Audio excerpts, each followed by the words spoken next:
Iman atau keyakinan percaya kita kepada Tuhan digambarkan dalam kitab suci seperti biji sesawi, yang berarti sesuatu yang harus tumbuh, sesuatu yang terus secara gradual berangsur akan makin lama makin bertumbuh menjadi seperti pohon yang lebat buahnya.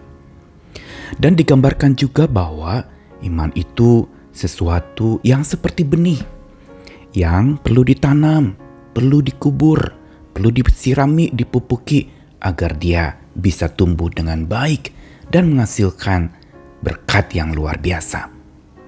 Tapi seringkali kita temukan memang ada orang-orang yang imannya mandek. Begitu-begitu saja. Iman yang kerdil, iman yang dangkal. Kerdil karena tidak tumbuh. Iman bonsai seringkali dikatakan demikian. Dan juga dangkal karena iman yang sangat mudah seperti pohon rumput-rumputan yang dicabut karena dangkal tanahnya dan tidak berakar pohon itu. Karenanya kita perlu memikirkan dan bertanya kepada diri kita apakah iman percaya kita sudah naik kelas. Istilah yang sering digunakan untuk seseorang yang kalau sekolah itu, kalau dia naik kelas berarti sudah tingkatan yang lebih baik lagi, dan lebih baik lagi. Itu yang harus ada dalam benak kita, dalam persepsi kita, bahwa iman kita adalah iman yang naik kelas, bukan iman yang tinggal kelas. Saya Nikolas Kurniawan kembali menemani di dalam Sabda Tuhan. Hari ini masih berkaitan dengan peristiwa kenaikan Kristus ke surga yang baru saja dirayakan. Ini mau mengajak kepada kita tentang apa sih makna dari kenaikan Kristus itu. Bacaan yang pertama diambil dari Efesus pasal yang keempat ayat 10-12. Ia atau Kristus yang telah turun, ia juga yang telah naik jauh lebih tinggi daripada semua langit untuk memenuhkan segala sesuatu. Dan ialah yang memberikan baik rasul-rasul maupun nabi-nabi, baik pemberita-pemberita Injil maupun gembala-gembala dan pengajar-pengajar untuk memperlengkapi orang-orang kudus bagi pekerjaan pelayanan, bagi pembangunan tubuh Kristus. Lalu Kolose 3 ayat 1-4. Karena itu kalau kamu dibangkitkan bersama Kristus, carilah perkara yang di atas, di mana Kristus ada duduk di sebelah kanan Allah. Pikirkanlah perkara yang di atas, bukan yang di bumi. Sebab kamu telah mati dan hidupmu tersembunyi bersama Kristus dalam Allah. Bila Kristus yang adalah hidup kita menyatakan diri kelak, kamu pun akan menyatakan diri bersama dengan Dia di dalam kemuliaan. Dua ayat ini menyinggung tentang satu istilah kenaikan. Yang pertama dalam Efesus, surat Paulus mengatakan bahwa Kristus telah turun serendah-rendahnya ke dalam bumi, bahkan menjadi pribadi yang hancur habis-habisan mati di sana. Tapi dia juga melesat luar biasa, naik jauh lebih tinggi dari semua langit untuk memenuhkan segala sesuatu. Menarik sekali kata digunakan memenuhkan segala sesuatu, berarti dia memerintah. Dia memenuhi semuanya. Dia yang akan mengatur dan pegang kendali atas segalanya. Ini juga yang membuat orang-orang percaya menjadi bertumbuh imannya. Bukan sekedar iman yang biasa-biasa saja atau mediocre, tetapi iman yang terus-menerus berakar kuat, bertumbuh, dan berbuah lebat. Namun pertanyaannya, kenapa dia perlu naik ke atas? Kenapa dia perlu naik ke surga? Bukankah ada baiknya dia bersama-sama dengan para pengikutnya sampai hari ini? Bukankah dia tidak bisa mati lagi? Tapi justru tujuan Yesus naik ke atas surga untuk secara sengaja dia punya misi agar apa? Hubungan kita dengan Tuhan adalah hubungan yang rohani, yang jauh lebih dewasa dari hubungan yang jasmani, sama seperti murid-murid waktu itu. Ada hubungan jasmani selama 3 tahun dalam pertemanan, dalam pemuritan yang dialami oleh mereka dari Yesus Kristus buat mereka. Makanya ketika Yesus naik ke surga, Yesus ingin mengajarkan bahwa aku tidak akan selamanya bersama dengan kamu. Tapi Rohku dan nanti juga Roh Kudus akan tercurah dan kau akan punya hubungan rohani denganku. Ini sesungguhnya menunjukkan tanda kedewasaan seseorang, tanda iman yang naik kelas. Yaitu apa? Naik kelas dari memikirkan hal-hal yang jasmani kepada hal-hal yang rohani. Dan bahkan dikatakan bahwa Tuhan ketika dia naik, dia justru memberikan perlengkapan kepada orang-orang yang ditinggalkannya. supaya mereka diperlengkapi buat pekerjaan pelayanan dan pembangunan tubuh Kristus sampai mencapai tingkat kedewasaan yang sempurna menurut Kristus. Dan Kolose 3 ayat 1-4 seperti memberikan syarat kepada setiap orang agar naik kelas. Yaitu apa?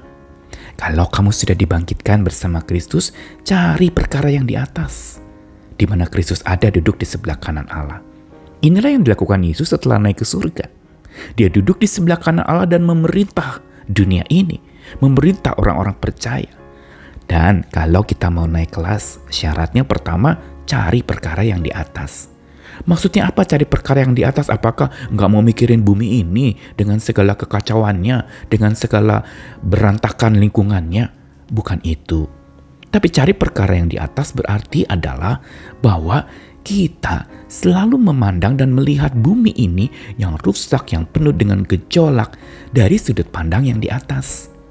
Mencari perkara yang di atas berarti mencari Dia yang maha atas itu, yang sudah naik ke atas. Cari Dia. Dan carilah perkara-perkara yang di atas, di mana Kristus ada. Jadi bukan sekedar bicara, wah kalau udah lihat ke atas nggak lihat ke bawah lagi tuh. Bukan. Tapi cari perkara yang di atas, yaitu Dia yang ada di atas itulah Dia yang kita patut cari. Makanya dilanjutkan kan tadi dikatakan cari perkara yang di atas di mana Kristus ada. Berarti cari perkara yang di atas tuh bukan mencari-cari hal-hal yang kita mau larikan diri dari tanggung jawab dunia ini, bukan. Tapi untuk melakukan tanggung jawab kita di dunia ini sebagai makhluk ciptaan Tuhan yang dipercaya oleh Tuhan kelola bumi ini, maka kita perlu melakukannya dengan cari perkara yang di atas. Cari Kristus, karena bersama dengan Dia kita baru bisa memenuhi dan melakukan tanggung jawab kita di bumi ini. Dan bukan saja mencari perkara yang di atas, pikirkan perkara yang di atas. Berarti orientasi pikiran kita adalah kepada surga. Orientasi pikiran kita adalah kepada Dia yang maha kekal, bukan kepada yang sementara. Orientasi pikiran kita adalah kepada Dia yang maha rohani, bukan kepada yang jasmani yang bisa punah, fana, dan tidak akan ada lagi. Ini yang mau diajarkan lewat ayat-ayat ini. Karenanya dalam Kolose pasal 3 tadi, di bagian akhir ayat 4 dikatakan, sebab kamu telah mati dan hidupmu tersembunyi bersama Kristus. Dan bila Kristus yang hidup itu menyatakan diri kelak, kamu juga akan bersama-sama dengan Dia dalam kemuliaan. Lihat, inilah ujung dari naik kelasnya orang percaya. Iman yang naik kelas adalah iman yang terus bertumbuh, terus kelas demi kelas. Mungkin kita selama ini masih dangkal imannya, jadi lebih dalam. Tadinya imannya sempit, menjadi lebih luas. Tadinya iman yang membuat kita berpikir urusan dunia ini, tapi iman yang membuat kita berpikir urusan surgawi. Atau iman yang mungkin tidak dalam, tapi iman yang bersama Kristus akan membuat iman yang makin mendalam. Iman yang makin kuat, iman yang makin kokoh dan tidak mudah digoyahkan oleh apapun juga.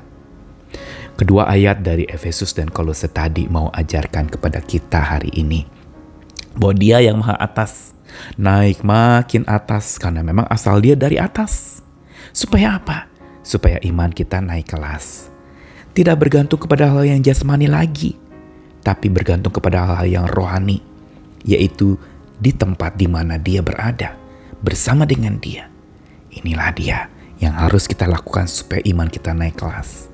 Pandang ke atas, di mana Dia bertata atas hidup kita. Cari perkara yang di atas, di mana Dia selalu menemani kita dan memantau mengawasi hidup kita. Mari terus bertumbuh, belajar terus supaya iman kita naik kelas. Hari ini mungkin kita sedang menghadapi pergumulan, beban berat, penderitaan, sakit, penyakit. Ingat, itu ujian supaya kita naik kelas. Karenanya saat kita mempunyai perkara di bumi ini, pandang kepada Dia yang di sorga. Cari perkara kepada Dia yang ada di atas yang menemani kita. Ayo naik kelas lagi supaya iman kita makin memuliakan nama Tuhan. Selamat punya iman yang naik kelas. Amin.